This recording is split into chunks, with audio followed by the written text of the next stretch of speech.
So yeah, I'm excited for the Zoom meeting and see you there. And how you doing, Star? I'm great, Paul. How are you?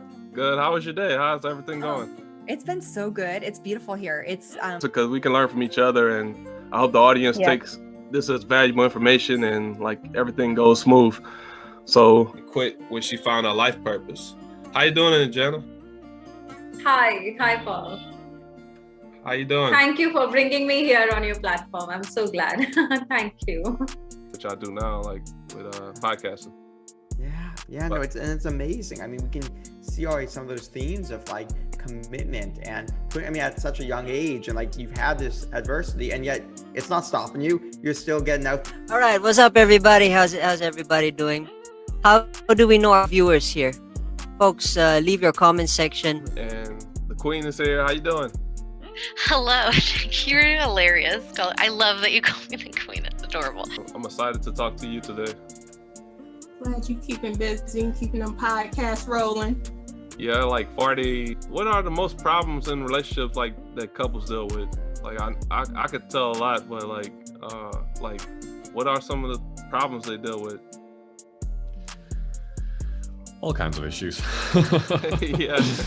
You made the hyperdimensional art yourself. Like, how did you get into hyperdimensional stuff? Like, I don't even know what to call it. Hyperdimensional? You can only make hyperdimensional art if you have done psychedelics such as mushrooms and DMT. Okay. And once you do those type of psychedelics, you are going to naturally become an artist or a musician or a writer or a chef. You're gonna want to create, and you're gonna want to show people the things that you've seen in these impossible higher dimensional realms. So for me as an artist, creating landscapes of these psychedelic visions was just a natural calling for me. So the hyperdimensional art that you see that I've created, wow, these are glimpses into the psychedelic mind, especially through psychedelics such as DMT, my favorite. Bro, that's amazing, because like as you were saying that, I was receiving spiritual downloads, and like it's like you are connected to source. Like that's manifestation. That's like taking like what you get from like out there, like the messages that you receive, and then you create into this world, into this physical world. Like that's amazing. Like my body and my hands and my eyes are just filters for the source, and the artwork that comes out of what I create is barely like 1% of what you see in these spiritual realms. But we still try, even though it's like a futile endeavor to try to create what we see from these realms. It's still something that we artists do, and we never give up. Wow. Even the map that's found in the hyperspace realms. The map is just this. It's just this tease of what it really means to see psychedelic realms of knowledge. Wow. Creators. So can we hear something like a jazz piece? Hear something? Yeah, like singing. Not like an instrument, but like singing. I can sing a couple bars of something if you want. Okay. So this is a song called Honeysuckle Rose, and it's more a traditional jazz piece. And it's just going to be me. I don't have a piano, so I'll just sing a little bit, okay? I'll get ready. Every honeybee fills with jealousy when they see you out with me. I don't blame them, goodness knows. Honeysuckle rose. When you're passing by, flowers droop inside. I know the reason why you're much sweeter, goodness knows. You're my honeysuckle rose. There you go. That was beautiful. Like, like it made me smile. Like, aw, thanks. I feel like I'm like at a bar, like, and like someone's singing, like on the mic. Yep, that's what I do.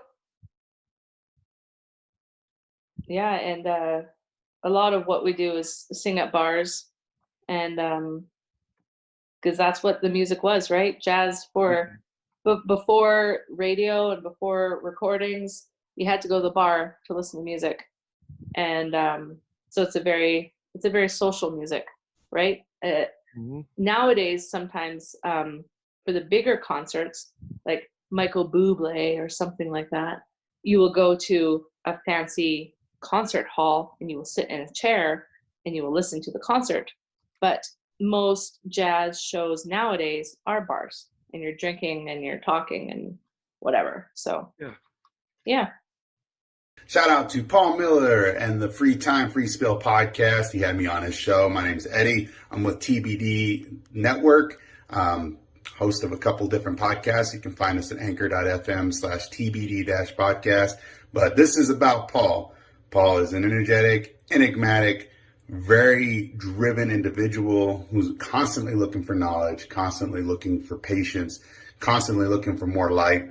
He's very into a lot of different things. He's a jack of all trades, and he's an artist and a musician and a very positive, influential person. And I think that given time, he's going to grow to be something amazing. If you can get a chance to be on his show, check it out.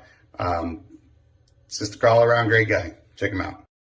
Hey everyone, my name is Genesis Amaris Kemp. I am the author of Chocolate Drop in Corporate America, From the Pit to the Palace. I had the pleasure of working with Paul Miller for his podcast. I was a guest on there where we had a transparent, open, honest conversation and just had some really great vibes. He is a phenomenal host, easy to talk to, great listener, and I want to commend him for all the incredible work that he's doing in the podcast community, and shout out to all the incredible things that he is getting ready to accomplish.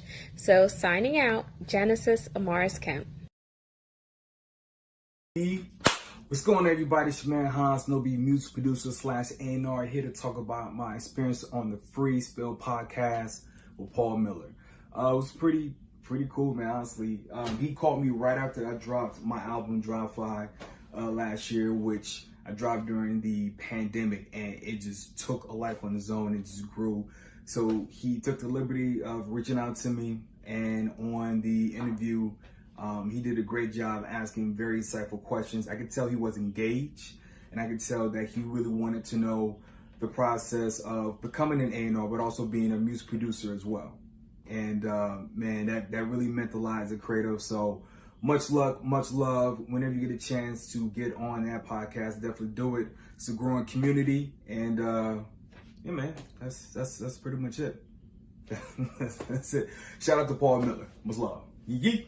Hi, I'm Ishani Gupta, radio anchor, public speaking coach, editor, translator, and author as well. So recently, I got the opportunity to work with Paul. The first time I met him, we instantly connected. I must say, we gelled quite well. It is really amazing to find an amazing partner to work with, as well as an amazing friend for a lifetime. Paul is a really amazing, really awesome guy. He knows what he's doing, basically. His show, Free Time Free Spill, is again a brilliant concept. He brings about guests from different walks of life, and that is the best part about his show. So anyone who wants to share some ideas can join his show, and that is what I liked about his show the most. So while working with him, it was a great experience. I had a lot of fun. We got to share a lot of tips with people. It was absolutely amazing, absolutely amazing. I'm looking forward to working with him even on future projects. I really wish all the luck, all the best to Paul, because he's doing a great job. I hope he keeps growing, he keeps doing this great work and achieves great heights, great success.